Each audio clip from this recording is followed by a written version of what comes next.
Dear Lauren, I've been married to a loving, kind man for 16 years, and for the past 6 months, I've been having an affair with a woman I work with. I've been attracted to her for 3 years, and when I finally plucked up the courage to tell her, she admitted feeling the same way. It's been the most exciting, exhilarating feeling to fall in love again and feel passion for another person. She is also married to a man, and neither of us has been in a same-sex relationship before. We both have kids and don't want to wreck our families, but the intensity of the feelings have been impossible to suppress. My husband questioned me about my relationship with her 3 months ago, as he'd noticed how close we had become. I admitted to having feelings for her and that we'd been physically intimate, but not the full extent. He promptly told her husband about the affair, which led to her having to choose. She chose to stay in her marriage, and my husband and I have been in counseling since. He knows that I'm still in touch with her and suspects that it's not over, but I've denied that the relationship has continued as I'm confused and trying to buy myself time to figure things out, and I don't want to end it with her. We've struggled with intimacy in our marriage for many years. He has a high sex drive, and I do not. Well, at least not with him. I don't feel physically attracted to him or enjoy penetrative sex. And now, as a result of this relationship with a woman, I'm questioning my sexuality. I want to explore this newfound side of me to figure out what I want, but my husband is not open to an open marriage. Can I really expect his views to change to meet mine? And will it be possible to continue our marriage if I discover that I am, in fact, more attracted to women? Sincerely, Exhausted Wife and AP. Exhausted Wife, even though you're in an affair with a woman, your situation isn't entirely different than any affair. And that's what I really want to spend our time focusing on, is the decision that an affair presents when it's discovered and when it turns into a love relationship that takes on a life of its own. And ultimately, you're choosing between the parts of the self that have been discovered in the affair, in that relationship, in that space, the version of you that you're allowed to be in that space and in that relationship, and the life that you have, the version of you, the life that you signed up for outside of the affair. And it is like comparing apples and oranges. So I want to help guide you through this a little bit. And first, I want to address your first question, which is, can I expect my husband to come over to my side? Basically, your solution is an open marriage, which for many people seems like the obvious solution. You get free range to essentially do what you want, and you still get to keep your life intact. But it's much deeper and much more complex than that. And if your husband is not interested in open marriage, that's entirely fair. This is not what he signed up for.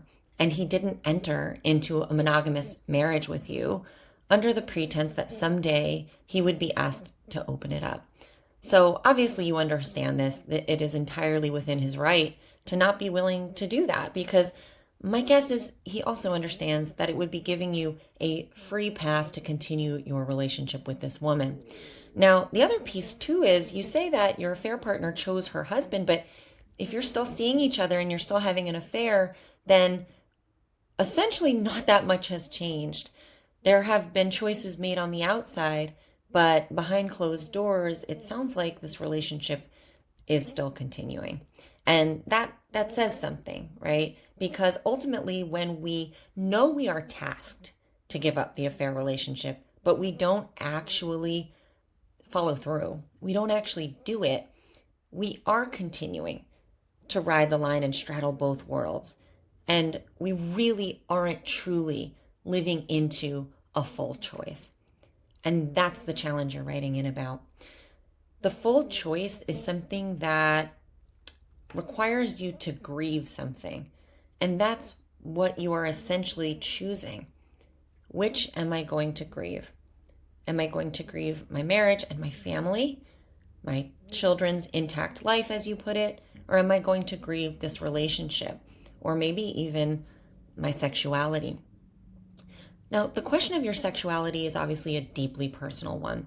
And that's something where you cannot dive deeply enough into, I hope, individual counseling, reading books, exploring blogs, whatever you need to do to tune into yourself and see what it sparks inside of you. Now, you obviously say that you've had some issues in your intimacy for a long time. That's not unusual, but the question is, are you not interested in sex with your husband because you are not attracted to men?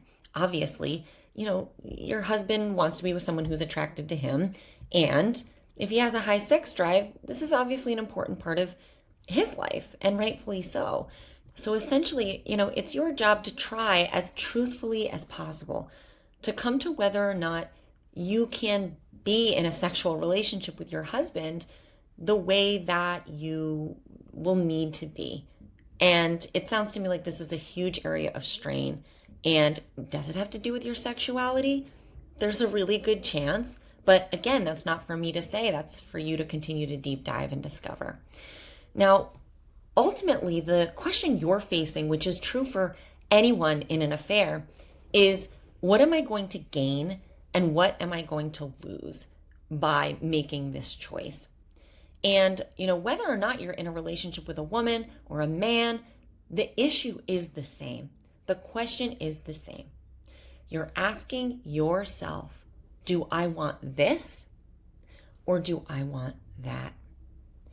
And that's why I developed a really thorough toolkit.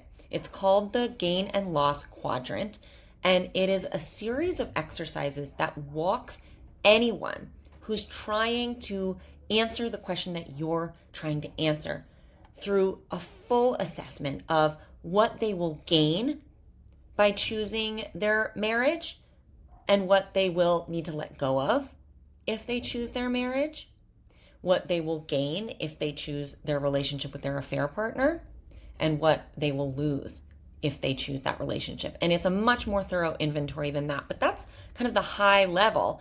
And it challenges you to really get detail oriented about that because your brain is feeling the tug of all of the quadrants that are in that exercise.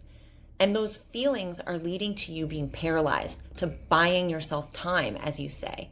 But when you take the time to sit down and actually make it tangible, you're taking a major step forward for yourself. So that's for anyone in an affair. And I'm going to make sure that that is linked in this Substack issue.